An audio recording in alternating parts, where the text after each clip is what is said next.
दोस्तों अगर आप मल्टीपल एक्सेल सीट का डेटा एक ही सीट में कंबाइन करके लाना चाहते हैं तो इसके लिए आप VStack फार्मूला का यूज़ कर सकते हैं। जैसा कि आप देख सकते हैं हमारे पास ये 4 सीट हैं। इन चारों सीट में हमारा कुछ इस तरह का डेटा है। ध्यान देने वाली बात यह है कि यहाँ पर जो डेटा का स्ट्रक्चर है और जो डेटा की हेडिंग है वो सेम है। तो अभी हमें क्या करना है, हमें सबसे पहले यहाँ पर जो हेडिंग है इस हेडिंग को कॉपी कर लेना है, अपनी मास्टर शीट में आ जाना है जहाँ पर हम सभी सीट का डेटा कंबाइन करके लाने वाले हैं।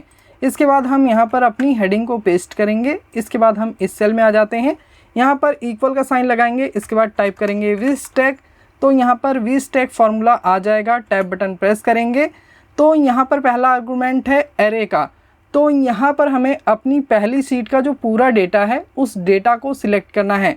तो हम आ जाते हैं भोला एंड कंपनी वाली इस सीट में। अभी हमें हेडिंग को छोड़कर बाकी का जो डेटा है उसे सिलेक्ट करना है, क्योंकि हेडिंग को हम ऑलरेडी अपनी मास्टर शीट में पेस्ट कर चुके हैं। तो जो हमारा मेन डेटा स्टार्ट हो रहा है वो यहाँ से हो रहा है, तो इसके लिए हमने इस सेल पे क्लिक किया। इसके बाद राइट साइड के सभी सेल का सिलेक्शन करने के लिए हम अपने कीबोर्ड से कंट्रोल शिफ्ट और राइट एरो बटन प्रेस करेंगे। तो यहाँ पर राइट साइड के जितने भी सेल होंगे ये सभी सिलेक्ट हो जाएंगे। अभी नीचे का जो पूरा डेटा है इसका हमें सिलेक्शन करना है, जो पूरी रेंज है इसका सिलेक्शन करना है। तो इसके लिए हम कंट्रोल शिफ्ट और डाउन एरो बटन प्रेस करेंगे। तो यहाँ पर जो नीचे का पूरा डेटा है ये सिलेक्ट हो चुका है। अभी हमें कोमा लगाना है। कोमा आप डायरेक्टली लगा सकते हैं, बाकी आप चाहें तो यहाँ फार्मूला बार का यूज़ करके यहाँ पे क्लिक करके कोमा दे सकते हैं। ओके, कोमा देने के बाद हमें अपनी दूसरी सीट में जाना है, जैसे कि हमारी अगली सीट है राधा एंटरप्राइज। इसमें आने के बाद हम इस पूरे डेटा का सिलेक्शन करेंगे, इसके बाद कोमा देंगे।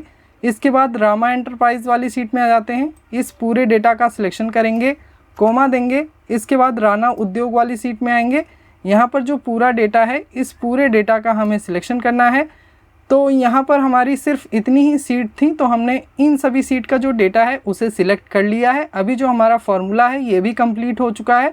अभी हमें ब्रैकेट बंद करना है, एंटर बटन दबाना है। तो आप ध्यान देंगे मास्टर सीट में जो हमारा पूरा का पूरा डेटा है ये कंबाइंड होके आ चुका है। यहाँ पर जो पार्टी नेम का कॉलम है इसकी विड्थ कम है, तो हम इसे ऑटो फिट कर लेते हैं। तो यहाँ पर जो सभी पार्टियों के नाम हैं ये क्लियरली हमें दिखाई देंगे।